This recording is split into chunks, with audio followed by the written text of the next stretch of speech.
Le 8 janvier 2009, Constance invite son amie Camille à venir déjeuner chez elle. L'invitation tournera à la tragédie. Que s'est-il passé entre ces deux amis? Pour quelles raisons cela a tourné au drame? Nous allons le savoir tout de suite.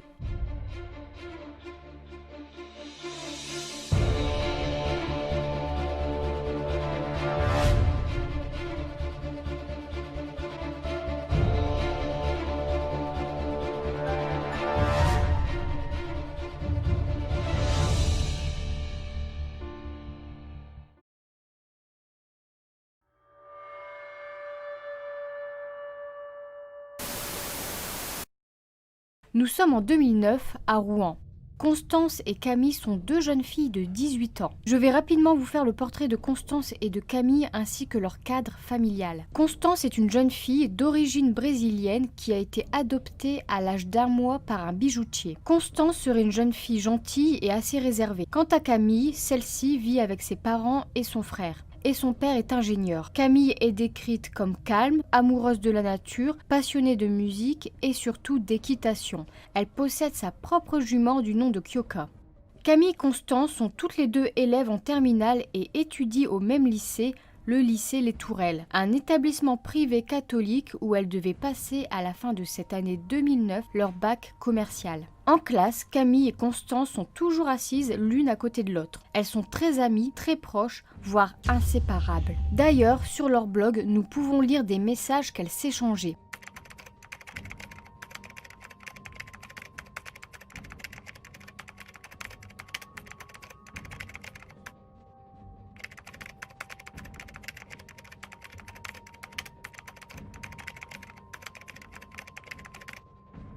Nous pouvons donc voir que Constance et Camille s'appréciaient beaucoup. Les parents de Constance connaissent même Camille et les parents de Constance accueillaient souvent Camille chez eux, notamment pour déjeuner les midis d'école, étant donné que Constance n'habite pas très loin de leur établissement. Maintenant que les portraits ont été établis, commençons l'histoire.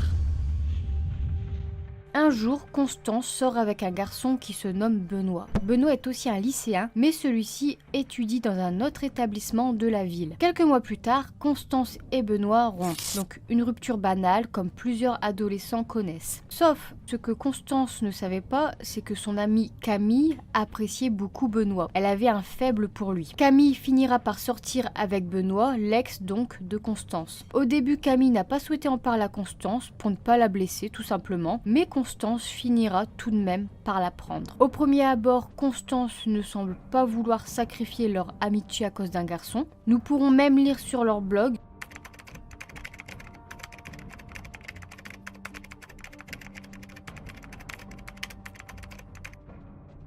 Tout semble alors aller pour le mieux pour Constance et pour Camille. Camille file le parfait amour avec Benoît et Constance ne semble pas avoir de rancœur. En tout cas, c'est ce que l'on pensait. Le 8 janvier 2009 était un jeudi, une journée d'école banale, une journée comme les autres. Et comme la plupart des midis, comme je vous le précisais un peu plus tôt, Constance et Camille déjeunent chez les parents de Constance. Elles sortent alors de cours et se rendent chez Constance donc pour la pause déjeuner. Il est environ entre midi et 12h30 et là, une dispute éclate entre les deux jeunes filles dans la cuisine au sujet de ce fameux garçon. Une gifle serait alors partie, puis des coups. Le calvaire de Camille commence alors. Constance se munit d'un couteau et commencera à attaquer Camille de 103 coups de couteau. Déchaînée, Constance prendra ensuite un marteau et attaquera de nouveau Camille d'une centaine de coups de marteau. Camille tentera de se défendre, de se protéger avec ses bras, mais en vain. Camille aura vécu un véritable acharnement, une violence inouïe. Constance prit ensuite le portable de Camille et a envoyé une dizaine de SMS à sa famille et à Benoît. Elle aurait envoyé un SMS à sa mère, un SMS qui disait « Je ne vais pas en cours, je vais au cinéma ». C'est quand même hallucinant, on est d'accord. Constance contacte ensuite un ami à elle, se prénommant Charles. Charles et Constance seraient très bons amis et auraient une relation fraternelle et fusionnelle. Charles, suite à l'appel de Constance, arrive sur les lieux et constate la découverte. Constance et Charles transporteront ensemble le corps de Camille dans la chambre à Constance au premier étage de la maison. Ils allongeront Camille sur le lit de Constance et recouvreront le corps de Camille sous la couette du lit de Constance. Nous verrons un peu plus tard le rôle exact qu'aurait joué Charles dans cette affaire. Et vous verrez, c'est abominable. Constance et Charles finiront par partir de la maison des parents de Constance et iront se réfugier chez Charles. Et malheureusement, Camille, qui a été violemment tuée, restera là, allongée dans le lit, tout l'après-midi. Jusqu'au soir, vers 20h, où la mère de Constance rentrera du travail et fera la macabre découverte. C'est celle-ci qui alertera aussitôt les autorités. La police arrivera ensuite sur les lieux, puis en fin de soirée de ce 8 janvier 2009, la police ira interpeller la première suspecte qui n'est autre forcément que Constance. La police va donc aller chercher Constance chez Charles et Constance sera immédiatement placée en garde à vue dans les locaux de l'hôtel de police de Rouen. Constance reconnaîtra très rapidement les faits et elle avouera avoir tué son ami à la suite d'une rivalité amoureuse. Constance sera ensuite hospitalisée dans un centre psychiatrique en banlieue de Rouen. On déterminera par la suite que Constance souffre d'un syndrome dépressif et d'idées suicidaires. À propos de l'enquête, cela a été très rapide. Tout simplement, comme je vous le précisais, Constance a reconnu les faits. Mais les policiers ont poursuivi leur investigation au domicile de Constance et donc dans la chambre de celle-ci. Et ils ont fait des découvertes intéressantes. Les enquêteurs ont retrouvé une lettre assez troublante dans la chambre de Constance. Un papier plutôt où était écrit une sorte de liste déclinée en 4 points. L'assommer ou tuer, foutre dans un sac, monter dans la chambre, envoyer des SMS. Constance aurait donc écrit une sorte de mode opératoire. En bas de la lettre, une sorte de smiley joyeux apparaît. On peut vite deviner que Constance avait tout simplement prémédité son geste. Nous sommes maintenant en 2011, soit 3 ans plus tard, 3 ans après les faits. Devant la cour d'assises de la Seine-Maritime a lieu le procès de Constance et de Charles. 4 jours d'audience débutent alors. Lundi 12 décembre 2011 s'ouvre le premier jour de procès. D'un côté, nous avons la famille de la victime et dans le box des accusés, nous trouvons Constance qui est alors âgée de 21 ans et qui est poursuivie pour assassinat et puis Charles, 23 ans, qui est accusé de complicité dans cette affaire. Que s'est-il passé lors de ces 4 jours de procès ? Tout d'abord, ce que les jurés voulaient savoir, c'est s'il y avait eu préméditation. Donc pour nous, c'est assez évident. Mais Constance a été diagnostiquée et aurait une maladie mentale. Les experts ont estimé que Constance souffrait de troubles de la personnalité et que son discernement a pu être altéré au moment du drame. Est-ce que ce serait alors un homicide involontaire? C'est ce qu'essaiera de défendre l'avocat de Constance en tout cas. Constance sera diagnostiquée borderline proche de la psychose. Elle aurait alors décroché de la réalité lorsqu'elle a eu la confirmation que Camille sortait avec son ex. Mais la préméditation des faits a pu être malgré tout avérée par l'avocat de la famille de Camille et par les nombreuses preuves qui constituent le dossier, notamment par la lettre qu'on a retrouvée dans la chambre de Constance et qui listait une sorte de mode opératoire. Ces macabres détails prouvent que la lettre a été écrite avant l'assassinat de Camille, une lettre qui a été écrite tout au moins la veille. À propos du comportement de Constance et de Charles lors du procès, Constance et Charles auraient pleuré et se seraient excusés de remords. Constance a demandé pardon aux parents et aux frères de Camille. Elle aurait dit, je cite, qu'à l'époque dans sa tête tout n'était pas cohérent,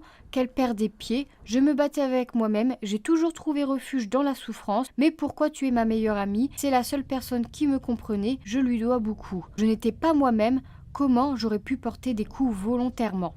Bon, car on rappelle aussi que l'avocat de Constance doit prouver que Constance n'était pas maître d'elle-même au moment des faits et donc qu'il n'y a pas eu préméditation. Chose aussi que je n'avais pas précisé et qui prouve la préméditation de Constance, Charles aurait déclaré lui-même que Constance lui aurait fait part de nombreuses fois de son intention de tuer Camille. La veille du crime, elle lui aurait même montré le couteau qui a été utilisé dans cet assassinat. Donc on a du mal à croire à ces paroles et ça doit être très dur pour la famille de Camille d'entendre cela. Et Charles, quel a été son rôle dans cette histoire? Charles est accusé de complicité et de non-assistance à personne en danger. Et comme je vous le disais, son amie Constance, une amie très proche, l'aurait appelé le 8 juillet 2009. Charles serait donc venu sur les lieux du crime et aurait aidé Constance à monter Camille dans la chambre de Constance et l'aurait ensuite couverte d'une couverture. Mais pas que. Retournons alors au 8 juillet 2009.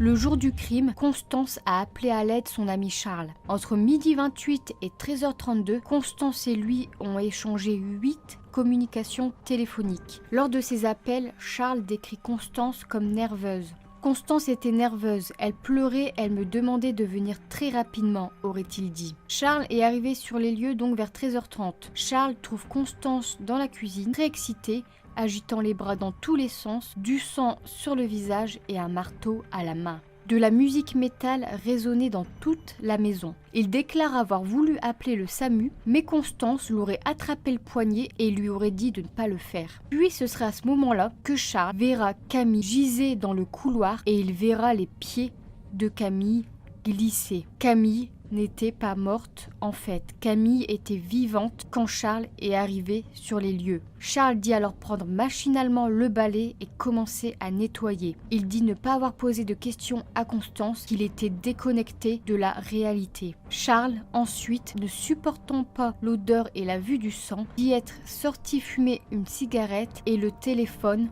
portable rangé dans sa poche. Il ne portera pas secours à Camille. Charles, dehors, entendra des cris. Constance était en train de faire du mal à Camille. Charles le sait, mais il n'agira pas. Il n'appellera pas les secours. Charles entra ensuite de nouveau dans la maison. Constance lui demandera d'apporter un drap, ce qu'il fera. Constance continue de donner des coups de marteau à Camille. Charles part alors se réfugier dans les toilettes, vomir, tirer la chaise de nombreuses fois pour ne plus entendre les cris. C'est tout à fait horrible. Constance est venue plusieurs fois attaquer Camille et Charles ne bougera pas. Charles ressortira ensuite des toilettes et aidera Constance à transporter le corps de Camille. Ce qu'il faut savoir aussi, c'est que lors des premières auditions de Charles, donc en 2009, Charles dira aux enquêteurs qu'il a vu la poitrine de Camille bouger quand il transportait son corps. Constance lui aurait alors demandé de lui amener de nouveaux couteaux et marteaux. Ce qu'il déclare dans un premier temps faire. Mais Charles, ensuite, serait revenu sur ses propos.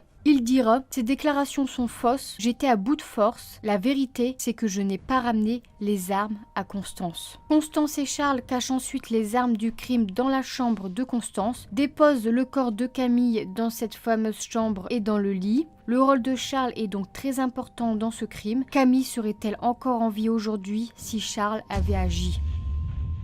Selon les rapports des médecins légistes, le corps a pu être transporté soit en période d'agonie ou déjà morte. Ils ne peuvent pas vraiment déterminer. L'avocat de Charles tentera en tout cas lui de défendre son client en précisant que Camille était morte avant qu'il arrive sur les lieux, que Charles n'a pas apporté les armes du crime à Constance, que Charles était sous la pression et l'emprise de Constance et Charles niera toute complicité dans cet assassinat. Voilà concernant l'implication de Charles dans cette affaire. Au deuxième jour de procès, le médecin légiste fera des révélations très dures à entendre. Attention. Le médecin légiste a d'abord confirmé que Camille avait reçu 100 coups de couteau et 100 coups de marteau, soit plus de 200 coups. Sa mort est intervenue après une agonie de près de 20 minutes. Il a également révélé que Camille était enceinte de 5 à 7 semaines au moment des faits. Camille était enceinte. Et Constance le savait-elle? Est-ce qu'elle l'avait appris? Est-ce un élément déclencheur dans ce crime?